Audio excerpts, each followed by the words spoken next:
this week's Movement Monday, we're going to be working with the legs and hopefully with the work that we did last week on the toes and ankles, it will make this a little bit more easy. So again, we're going to start on hands and knees.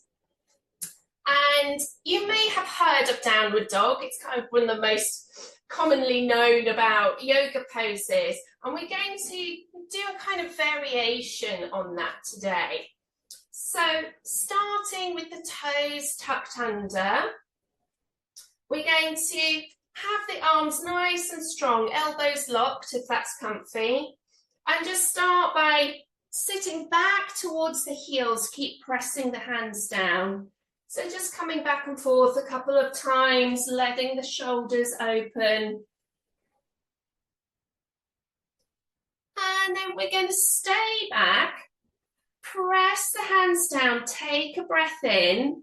And as you exhale, we're going to lift the knees and the hips, see where you get to, and then come back down. So the key is keeping the arms and the back as long as possible. And coming up and coming down. So it's quite a strong exercise for the legs. And it doesn't matter if the legs don't get fully straight. We want to start building up some openness and strength in the arms and the shoulders. Good, so take a rest whenever you need. Maybe take a few breaths, and then when you're ready, you can just do a few more. So nice long spine, working the shoulders, feeling the strength and the stretch in the legs.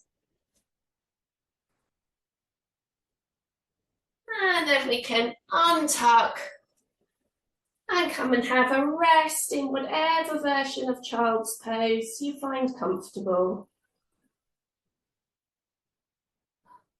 Taking some deep breaths, catching your breath again.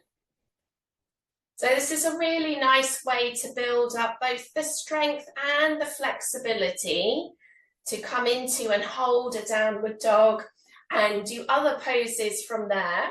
But in the meantime, have a practice with this, see how you get on. And as always, if you have any questions, you can just contact me or message below and I'll be happy to help. Take care. See you next time.